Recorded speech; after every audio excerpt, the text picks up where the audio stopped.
And again,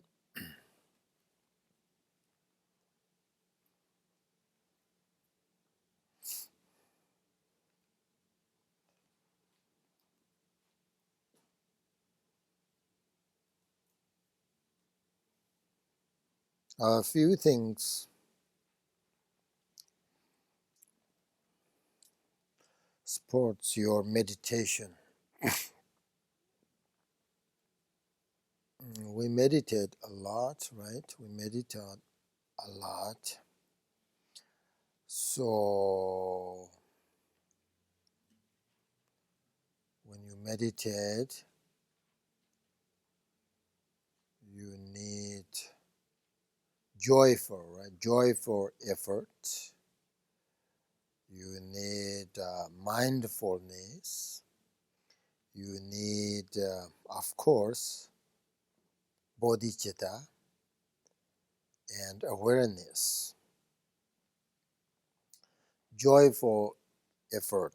When you meditate, first you need to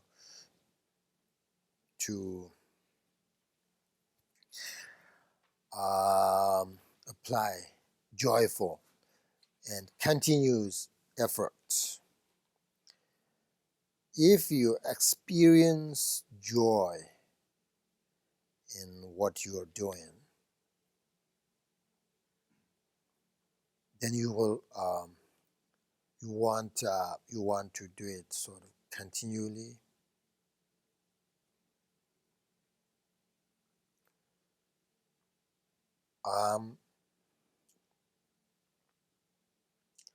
Sometimes when you meditate, you really enjoy, and then you have to stop to meditate a few minutes, and then again meditate continually. And through that, you can, I think, sort of you can accept very easily your good meditation, not good meditation, good experience, not good experience, all your situation, whatever, they're good or bad,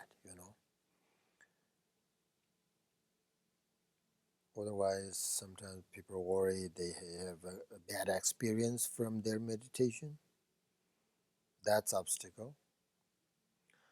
Sometimes they have a good experience, they get pride, that obstacle. So whatever. So if you accept that, that part we call tolerant, right? So you become very much tolerant person. You just accept both good experience, not good experience, whatever your situation. So you become more open, your openness. You will experience your openness. Another way say is become a tolerant person. When the uncomfortable situation arise, you can accept quite easily if you pay attention to your situation with sort of this kind of awareness. No matter how long you are going to meditate, try to meditate with mindfulness and awareness. My root teacher, Kanchin Padma Tsewang, he always said that if you practice on awareness and mindfulness, then everything transforms into very gentle, without confusion. He always said this: how you talk with others, how you look with things, how you, even like walk on the path, everything your attitude, everything your conduct will be gentle. Do you understand? Very gentle and without mistaking, because you are pay attention to this kind of things. Normal person and meditator are very different. You can actually see it. Meditators more gentle people than regular people. Gentle and kind, that's one thing really good if you have a group like this, right? So we have here like lots of people, and some are good, some are not good meditators, right? We're not same. We're not same. That's how we are, right? Some birds fly quickly, some birds fly slow. That's nature. But much better than different sort of, worldly group. Because people here understand very well about life, about spiritual, everything, about positive things, and then try to meditate and try to develop those things. That's why, even though you think I'm not good meditator, but you are better than what you're thinking. You are better than other people because you are in the on the right path, right? So so that's why I think coming and join with a group is better, because then you got lots of good people, gentle, kindness, kind people. So you learn a lot from the group.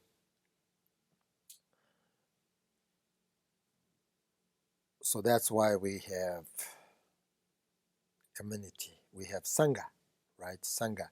Sangha is your companion according to Buddhism, because then you learn from them a lot, verbally, physically, mentally. So I think very fortunate that we have a sangha. Of course, it naturally, happens when you meditate. Your thoughts, and sometimes your thoughts suddenly sort of arise, and that thoughts lead you to in different direction and make you think, right? But when you see that happening,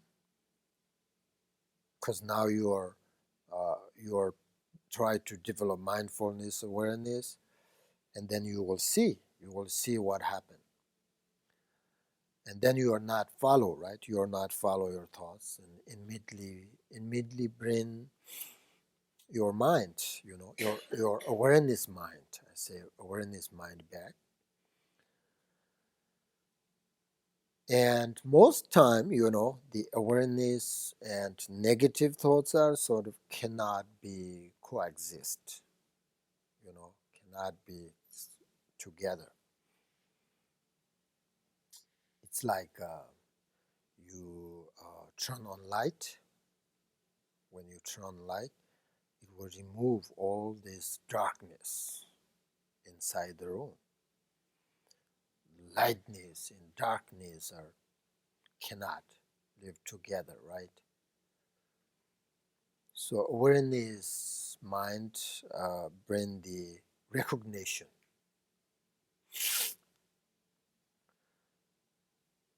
which is clear mind, which is your wisdom. So if you practice on awareness, then you develop in your wisdom.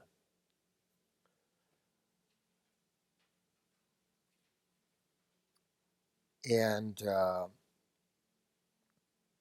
that is, antidote to negative emotions because it called self-knowing wisdom. Sometimes self-knowing wisdom. Shantideva said that without awareness, all the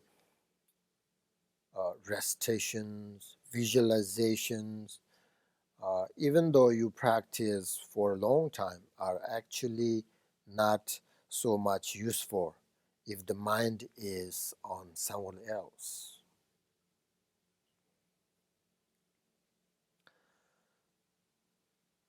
So we are actually like, one is the, when we meditate, when we practice, we really try to focus on. In Tibet, we have a kind of bad culture, kind of, when they recite. They practice a lot. They recite prayers, mantras. While they recite, then they talk each other. And when they receive the teachings and listen teaching, but also talking, they are not completely there. That's also not so good. And then we have a culture that, in Western, we have a culture that if you really meditate and you have to just perfectly, focus on visualizations and recitations, and then sometimes your thoughts are you worried, and that's also a problem, right? Oh, I can't meditate. My visualizations all over. Visualizations all over. You just make too tight. One is too loose. What do you call it? Loose. One is too tight. So the middle way is the best. It's okay, when you meditate. When you meditate, not perfectly. If you're perfect, then you are not beginner, right? You are almost there. So I think Westerners, just people, really too much expectations, and then you don't get that, then you worry, then you lose your confidence, then you change your mind, then you go the other direction, then you are not in this flower. So, and in Tibetan, we never lose. We never lose. They're on path, but they just they think, well, whatever, I can. As long as in my mala in my hand, then I'm fine. That's not really also okay, right? So that's why Shantideva said, he knows that. Shantideva said, even though you have no awareness, you have no mindfulness, then you recite and all this long time, not so much useful because your mind is someone else. You are talking something. You are not really try to transform, try to develop your mind. So your mind is just bad habits still there, just. So awareness mind is very much necessary, I think, for practitioners. And because awareness mind is frequently examination of the state of one's body and mind. So that is the definition of awareness, right? Not only mind, also awareness also can recognize about your body, feeling comfortable or, all of that. So we need to get a very clear recognition of awareness, wisdom when we meditate.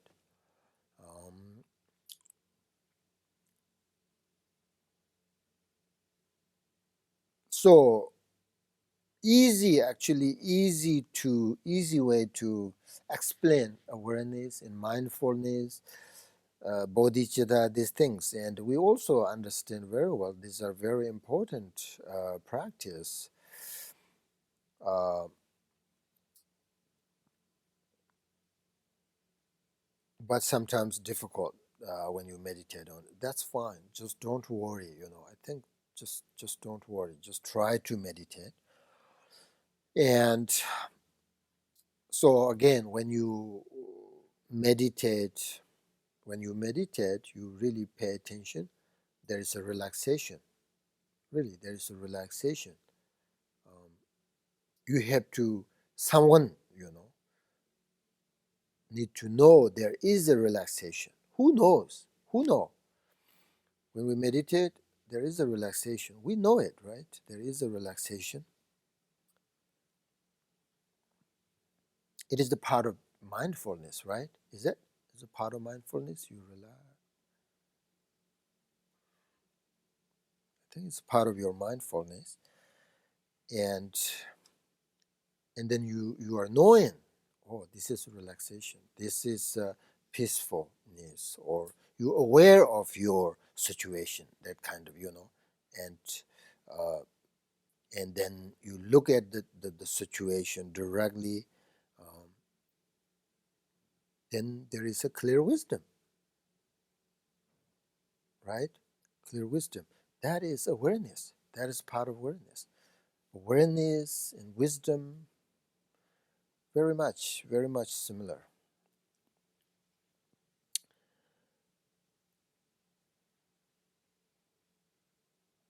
So we should try to remember our awareness mind and be aware of our situation.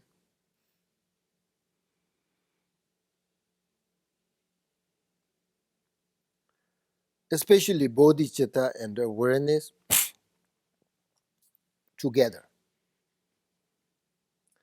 These two combinations make your practice really stronger and make your actions are beneficial. The bodhicitta, you understand bodhicitta, right? The heart of enlightenment, bodhicitta, the kind mind, bodhicitta. That is the key, is like key, which opens the door of liberation, enlightenment. And then awareness, we have awareness. Awareness is continually sort of paying attention, and someone who has a key, right? Someone who has a key not only has a key, but who understand how to use the key in order to open the door of liberation correctly. If you have a key and then you don't know how to open the door correctly, then it doesn't matter you have key or not. So bodhicitta is the key. Okay, awareness is how to use that key in order to open your heart, your liberation. Self-knowing wisdom. That's awareness, self-knowing wisdom. So you need these two in order to really meaningful practice and beneficial practice. You need both bodhicitta and awareness together. These two meditations go with all your both worldly and spiritually activities, and they are really useful and uh, very beneficial for your actions, activities. So from that sort of perspective, it would no matter how much worldly activity you do. Do you understand?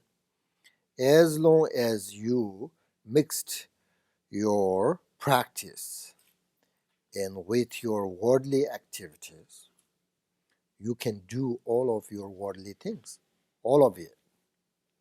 As long as you have a bodhicitta, as long as you have awareness, then no matter your worldly activities really good. So if you do your Dharma practice the way that the great masters suggested, meaning that you could keep on with your worldly activities, isn't that amazing? You don't have to give up. You don't have to, abandon your worldly activity. But do your practice within that is so important. Then the master said that you will become even more capable at your worldly activities and beneficial, and will probably be able to accomplish those even better than before.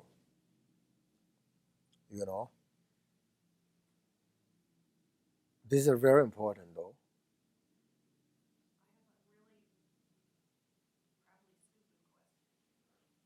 That's fine. What is the easiest way to arouse bodhicitta, and how long should you spend trying to do that? Easiest way to arouse bodhicitta, I think, two ways.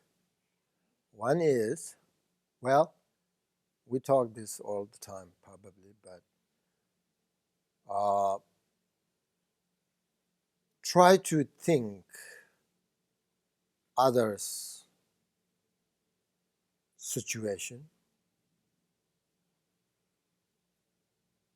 and then put yourself in their place. Then you will know how you feel. That's what I do. If somebody kill a fish, then I just don't thinking about the fish, but if that fish is me, how I feel. Then I get a little bit compassion there. Oh yeah, that is terrible. That's really suffering. I don't want that. So do you. So not somebody's suffering, a difficult situation, but you, because you, us, right? Me, always, right? So that's more stronger than thinking about others. You should put their place and then bring that situation on your body or mind, and then you will feel. That's really prevent harming others very directly.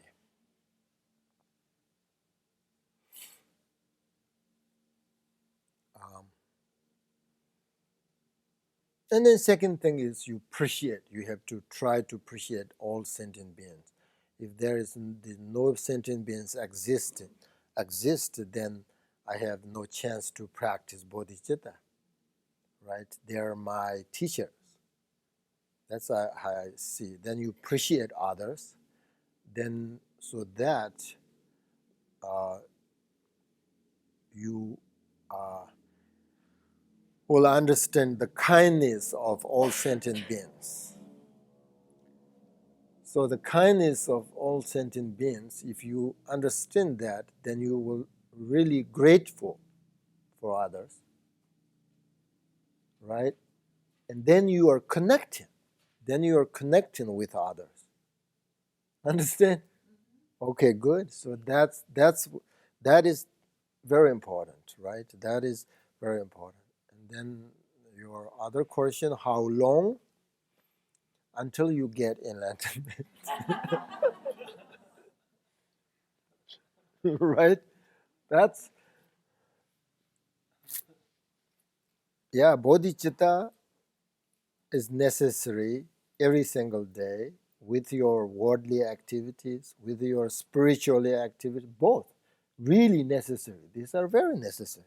And the awareness, of course, awareness very helpful because recognition.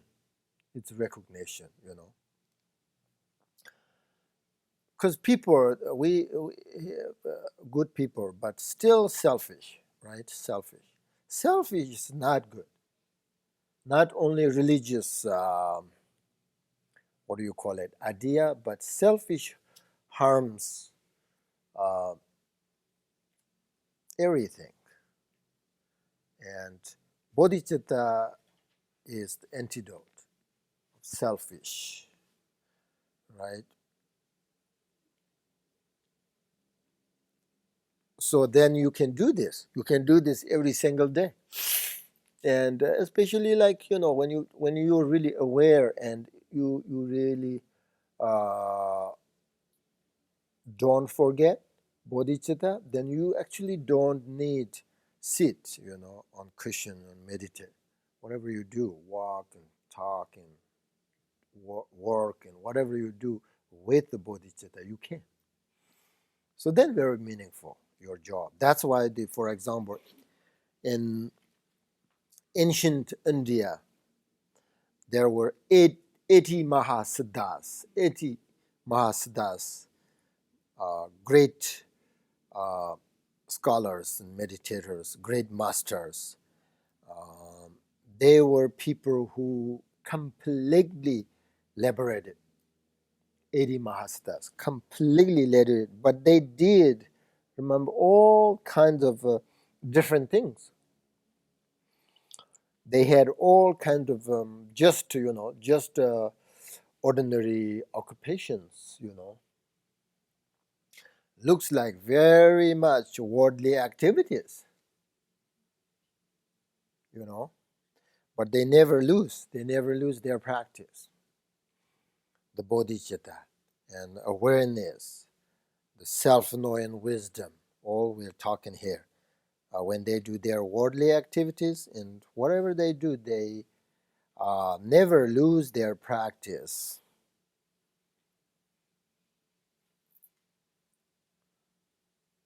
See, that's why I think it's very um, amazing, though. The mind is so amazing, though.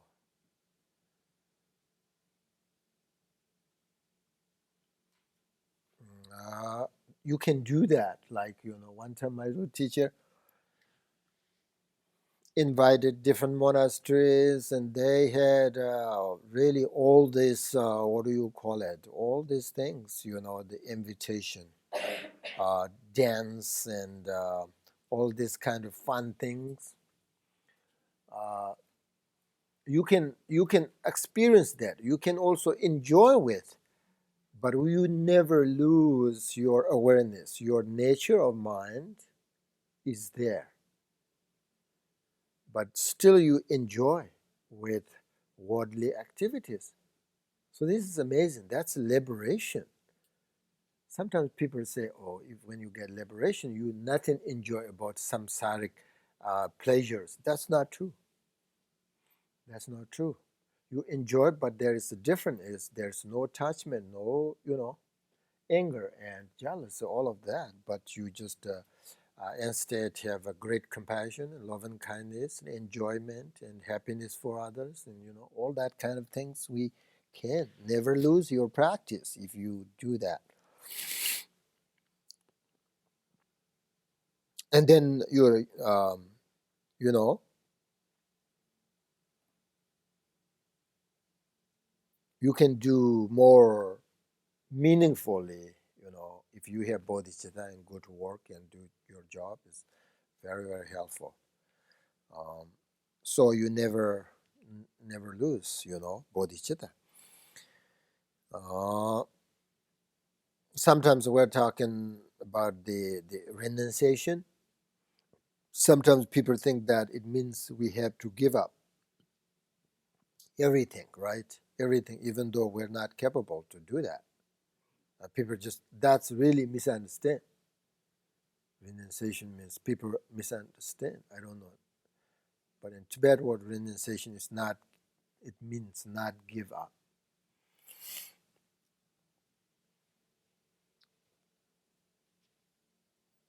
But according to those great masters, the activities and follow their instructions. We don't have to give up everything. You can have your family, your job, your everything if you know how to do with your practice. That's, I think, these days very important.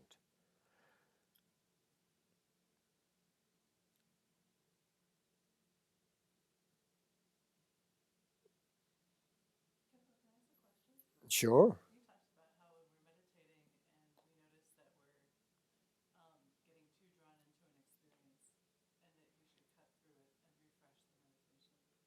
How do you do that? I mean, do you just stop for a moment and then start your meditation again? Or, I mean, I'm asking you, how do you maintain that balance between not too tight and not too loose? What are some techniques for working with that? Uh, Buddha said that when you play guitar, this strength, guitar strength and all these things, if too tight, not best sounds. If you too loose, not best sounds. So you know how to do that. That same thing your practice. Magic Lupton said, not too loose, not too tight. Um, that's I'm just saying. If you meditate and you think your body position, your mind, everything is you need perfect, and then if you can't do that, and then you worry that kind of things too tight. To lose means like you just welcome all your thoughts and follow all of that, your mind all over. That's to lose. So just go middle way. So some I think these things very important to know. For your meditation. Uh, Always like remember uh, purifying our negative actions, um, and practice whatever, practice guru yoga, practice the mindfulness awareness, all of that you do. Should be go with the three spring methods to understand. That's really important instruction. Three spring method. Once you have that, your meditation is just perfect. And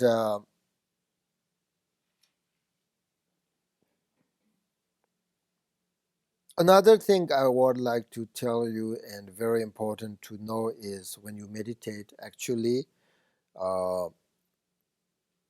we have many different meditations, right? But I think you should choose one meditation on that, um, and just continually meditate on that, and then that help because you feel more comfortable with, and practice on that, meditate constantly. This is very important because then you will feel more stable, more relaxed, and more able to enjoy with your meditation, because the more you meditate, more you understand it, then more able to enjoy with it. I will tell you some positive experience. If you continue to uh, practice on meditation, uh, at very first, when people practice, um, some people really don't notice anything, right? When you meditate, it just there is no positive experience. There is no negative experience. They really don't know. the benefits of meditation. Sometimes that happens. It seems nothing is really happening and developing, That's how they feel. And also at the very beginning, people cannot keep their mind in one place for more than sort of few minutes, right? But if you don't lose your confidence and you will again continue to practice, then you will know the difference between distraction and non-distraction. And if you practice continue, then uh, the non-distraction will become um, stronger if you continue practice. And slowly you reach the stages of the what you call the stability, like in ocean, you know. When you look at the ocean long sort of distance, you cannot see the movement of the ocean, right? It's very stable, very relaxed, right? So at this kind of stage, this time, your thoughts uh, really either do not arise your thoughts, or you have thoughts, they immediately dissolve um, without sort of effort, just automatically. It comes, but it goes itself like that. How you can develop that way, and then you can place your mind on whatever you want, and the mind will stay there without any distraction whatsoever, um, for as long as you want your mind to stay there. Based on that stable mind, you can develop other great experience. For example, you can develop the empty experience and clarity experience. Um, all these kind of things you can experience based on that stable mind. In this case, your side, sort of, for example, the solidity of your body start to disappear, um, which means it could be everything, external, internal, your body, transparent. You understand? Transparent. Um, inside, that's how you feel. That's how you experience. And then the outside, the solidity of the appearance, environment around you also start to disappear. Things can become very transparent. For example, on the outside, the wall might become transparent to you, so that you can see things through it. This is experience is connected with no thoughts experience. Do you understand? Right now we can't see through the wall because thoughts. We have thoughts. But once you have the empty experience, clarity experience based on very stable mind, then things change. How you see, how you hear.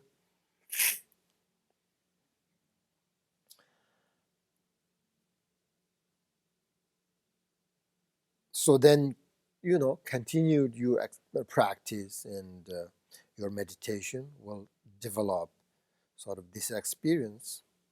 At this point, then the practitioner should be able to handle all types of circumstance. That's why you never lose your meditation, your mind, no matter what kind of circumstance around you. The liberation that is kind of liberation. So it's difficult though. Liberation is it's difficult to explain. They said liberation is inexpressible, right, and unthinkable. These qualities. We don't have that kind of experience, right? But if you meditate, you will get that experience. You can definitely see through. There is no solidity or truly exist things. They are disparate. They are transparent into, empty experience, clarity experience, all that kind of things. So liberation is very. We are like ordinary, and we cannot explain actually the liberation. Even Buddha actually difficult explain. For example, a bird, he can fly and fly and fly up to the sky, years and years and months, right? But eventually he will come down. It's not because there is an end to the sky, right? Because he just could not fly anymore because too tired, right? Too tired. He has no energy. And then eventually fell down. That doesn't mean the sky is ended. That's the same thing. Liberation, the Buddha nature we have. Buddha nature is like that. We can explain, try to search and what is the Buddha nature, what is liberation, search and try to find out what it is. But you have to come back. You have to come back. It's not because there is end to it, but because you just cannot measure it. You just cannot explain it. You cannot.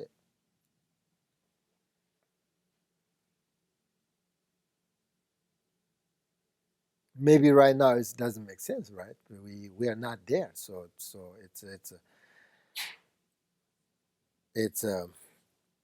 difficult. But liberation is amazing, though.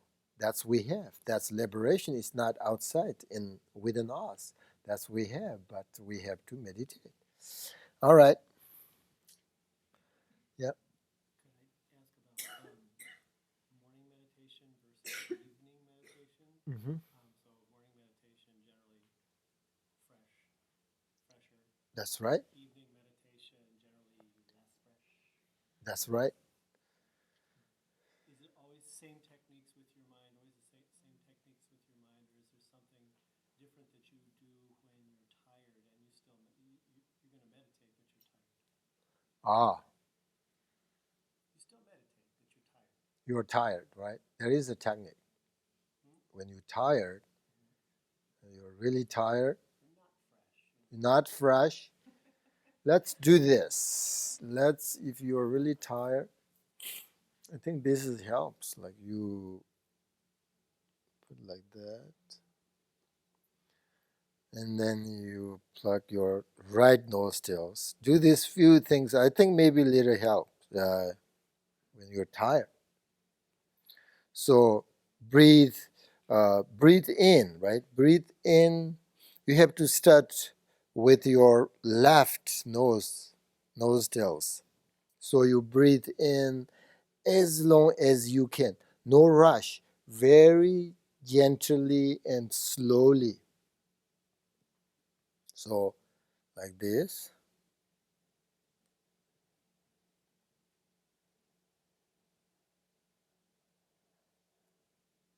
So you breathe in as long as that's very important. Not short. Very gently, slowly breathe in.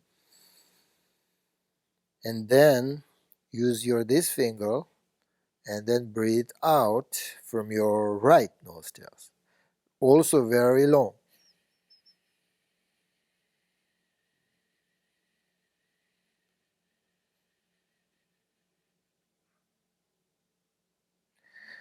And then when you're done, then breathe in again, right your nostril.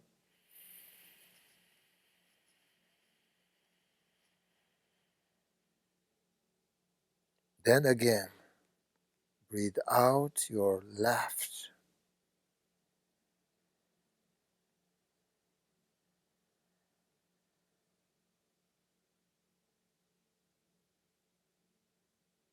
Then breathe in, left nostrils. Understand?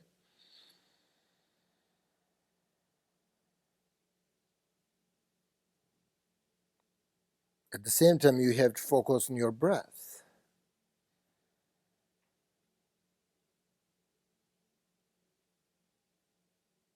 And then breathe out.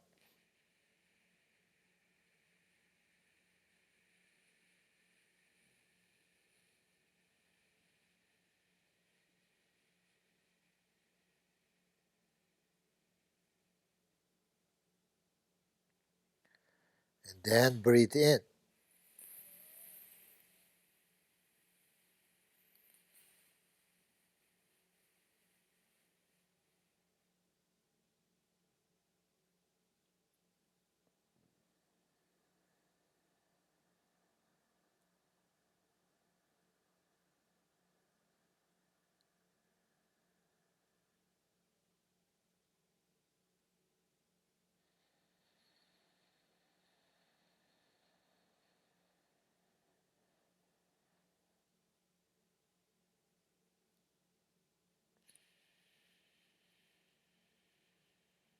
That will help, I think, if you're really tired.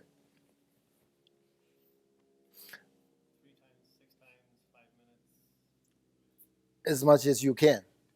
Sometimes the teacher said like 15 minutes, but that's a lot, right? 15 minutes. So always start the left, right? Start breathe in on your left nostril, and then breathe out right nostrils, and then immediately breathe in. No, see, and breathe in, right, and then breathe out. Again, breathe in. Do you understand? Then breathe out and breathe in. In the left, Yeah. out of the right. No. Breathe in, right? And then breathe out your right, right? And then breathe in again on the right. And then switch. Then switch, breathe out, and then breathe in again. And then switch like that. Yeah, that's a little bit help you. And then, but morning is, that's why they said morning is the best for meditation, because fresh mind, fresh body, fresh day, everything is morning is better. But purification is good in the evening because you did all kinds Right. of bad That's stuff during the day. yes. Okay. So now we should meditate for a few minutes.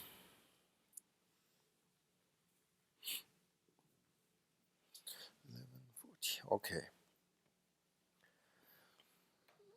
Same thing. This is awareness meditation. By focus on your breath. Breathe in, focus on your breath, and then pause for a second. Just to relax there and recognize your mind.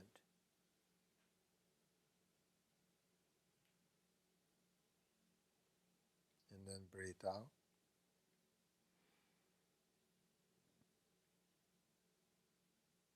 And then relax.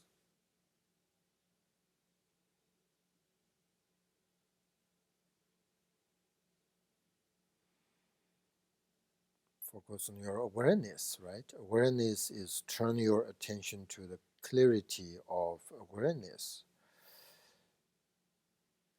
of your mind.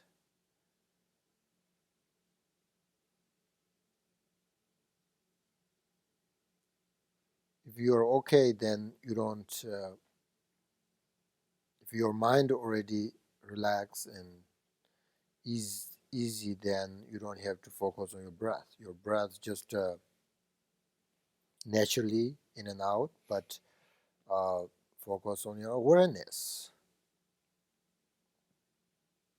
concentrate on that. So the clarity, wisdom, relaxation, that you will experience,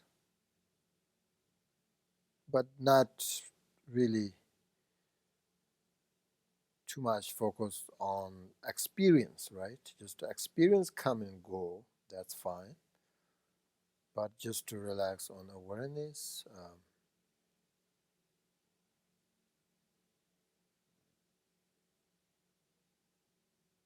and recognition is so important in this kind of meditation. Relaxation and recognition, that's you have to focus on. Few minutes.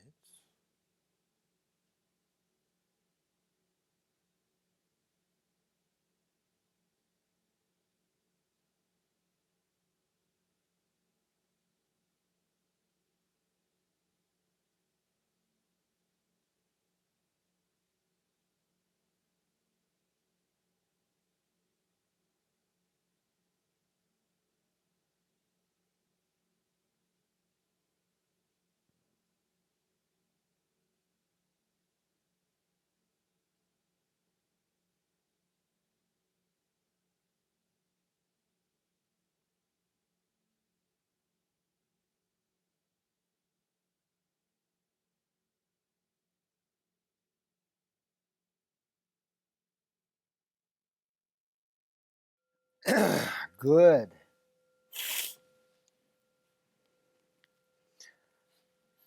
You have too much expectations? I think so. I think so. We don't need that, right? So when we talk about like, oh, recognition, what is recognition? When you meditate, okay, I'm relaxed, and now what is there? What is the quality that I'm looking for? Those are not good, right? Those thoughts. Just breathe in,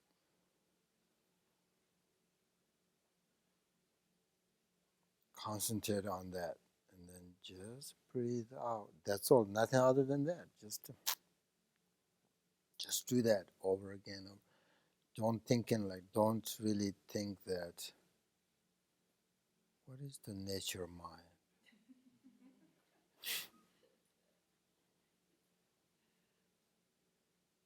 right? Something you really want, something that you enjoy, or you really, that's not good for your meditation, just to relax and without expectation, I think. Just to breathe in,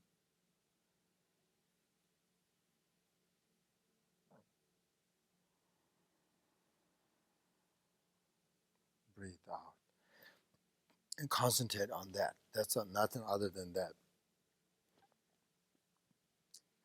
And then your thoughts, if you have thoughts, that means you are not concentrated. Your concentration is not there. So that means you have to concentrate more and go bring your mind back. Right? Meditation is very easy if you have don't expectations. Just do it and then slowly better. And then when you meditate evening, if you keep your eyes closed, that's not good. It leads you to sleep, you know. So open your eyes and you see outside, but don't level it, right? You just don't follow that. Just kind of open your eyes and then you focus on your breath or whatever. That's all. Thank you. Close in prayer, and then we have